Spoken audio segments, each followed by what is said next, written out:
세상이 제게 남긴 마지막 질문들이 그날따라 더욱 선명하게 들려오던 시간. 저는 강의 물결을 바라보다가 문득 생각했습니다.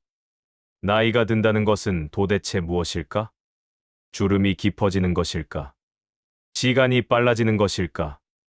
아니면 마음이 조금 더 단단해지고 조금 더 부드러워지는 것일까? 그날 강물은 아무 대답도 하지 않았습니다. 대신 조용한 은빛 흔들림으로만 이야기했습니다. 그냥 천천히 흘러가면 돼. 그 흔들림을 바라보며 저는 불현듯 깨달았습니다. 나이가 들어갈수록 우리가 잃어버리는 것은 청춘의 속도가 아니라 천천히 흐르는 아름다움을 바라보는 마음일지도 모른다는 것을. 여러분도 그렇지 않습니까? 어느새 10년이 한 계절처럼 지나가 버리고 젊은 날엔 무한하다고 느껴졌던 시간이 지금은 손가락 사이로 고요히 빠져나가 버리는 듯한 느낌. 그러나 저는 여러분께 이렇게 말씀드리고 싶습니다. 시간이 빠르게 느껴진다는 건 당신이 많은 것을 사랑했고 많은 것을 견뎌냈으며 많은 것을 지켜냈다는 증거입니다. 그날 강가의 공기는 서늘했지만 제 마음은 오히려 따뜻했습니다. 왜냐하면 그 순간만큼은 제 삶의 길고 복잡했던 방정식이 조금은 단순하게 풀리는 듯 했기 때문입니다. 나는 살았다. 나는 사랑했다. 나는 실패했고 다시 일어났으며 또 다시 사랑했다. 그 사실만으로도 충분했습니다. 걸음을 멈추고 하늘을 올려다보니 저녁 노을이 천천히 초승달에게 자리를 내주고 있었습니다. 저는 그 장면을 바라보며 이렇게 생각했습니다. 평온이란 특별한 순간에 찾아오는 것이 아니라 조용한 일상이 스스로 빛나는 순간에 피어나는 것이구나. 살아보니 평온은 감정이 아닙니다. 평온은 방향입니다. 우리가 마음의 에너지를 어디로 흐르게 하느냐에 따라 평온은 스스로 자리를 찾습니다. 어떤 날은 후회라는 강한 힘이 마음을 과거로 끌어당기고 어떤 날은 불안이라는 바람이 미래로 밀어붙입니다. 하지만 마음이 지금 이 순간을 바라보기 시작하면 그제서야 우리는 비로소 고요해집니다. 저는 그날 벤치에 앉아 제 자신에게 조용히 말했습니다. 알베르트, 그동안 참 많이 달려왔구나. 이제는 잠시 멈춰도 괜찮다.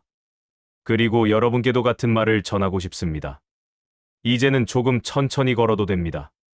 왜냐하면 지금 여러분의 삶은 속도가 아니라 깊이로 완성되는 시기이기 때문입니다. 옛날에는 생각하지 못했던 것들을 나이가 들고서야 비로소 보게 됩니다.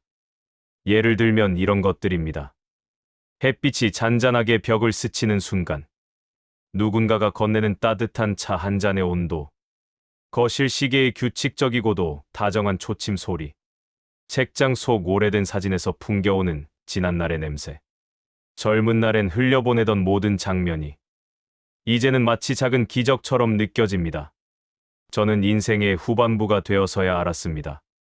세상은 거대한 법칙으로만 움직이지 않습니다. 세상에는 미세한 떨림이 있고 아주 작은 숨결이 있고 사소한 온기가 서로를 살립니다. 그리고 저는 이 미세한 숨결을 삶의 진짜 물리학이라고 부르고 싶습니다. 어느 날 저는 노을 속을 걷다가 갑자기 어린 시절의 기억이 떠올랐습니다. 학교 운동장에서 바람을 맞으며 뛰어놀던 그 시절.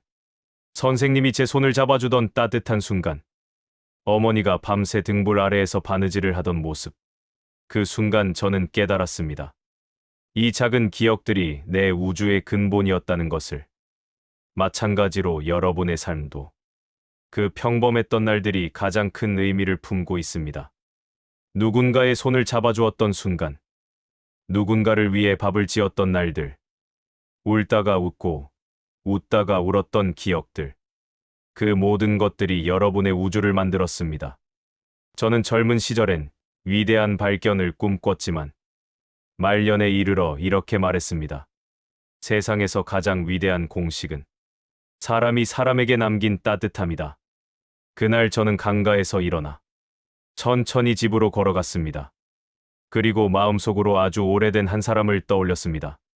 서로에게 상처도 주고 서운함도 있었던 관계. 더 늦기 전에 말하고 싶었습니다. 미안했다. 그리고 고마웠다. 여러분도 마음속에 그런 사람이 있지 않습니까? 인생의 어느 시점에서 멀어졌으나 사실 여전히 마음 깊은 곳에 남아있는 사람. 늦었다고 생각할 필요는 없습니다. 용서는 시간을 돌려놓는 행위가 아니라 미래의 무게를 가볍게 하는 행위입니다. 저는 이렇게 말하고 싶습니다. 용서는 상대를 위한 것이 아니라 당신의 마음 속 에너지가 앞으로 나아가기 위한 과정이다. 집 앞에 도착했을 때 저는 문을 열기 전에 잠시 멈춰 섰습니다. 하루가 길게 느껴지던 젊은 날과 달리 이제 하루가 짧게 느껴지지만 대신 그 하루는 훨씬 더 빛나고 있었습니다. 저는 스스로에게 이렇게 말했습니다. 늦은 나이는 새로운 의미가 피어나는 계절이다. 우리는 늦어서 아름다운 것들이 있습니다. 이해가 깊어져 아름답고, 내려놓을 줄 알아서 아름답고, 서두르지 않아서 아름답습니다. 여러분의 지금이 바로 그런 계절입니다. 들어오자마자 저는 창가에 앉아 작은 노트를 펼쳤습니다. 그리고 이렇게 적었습니다. 오늘 강물은 여전히 흐르고 있었다. 그리고 나도 그렇다. 이 문장을 쓰며 저는 미소를 지었습니다. 누군가가 제게 묻는다면 인생의 참된 의미가 무엇이냐고 물을 때 저는 이렇게 대답할 것입니다. 삶은 한 번도 멈춘 적이 없었고 당신 역시 마찬가지입니다. 여러분의 시간은 아직 충분합니다. 여러분의 마음은 여전히 깊습니다. 그리고 여러분의 삶에는 앞으로도 더 많은 평온과 아름다움이 찾아올 것입니다. 오늘 제 이야기를 끝까지 들어주셔서 감사합니다. 여러분의 나머지 날들이 조용하고 따뜻한 빛으로 가득하길 진심으로 기원합니다.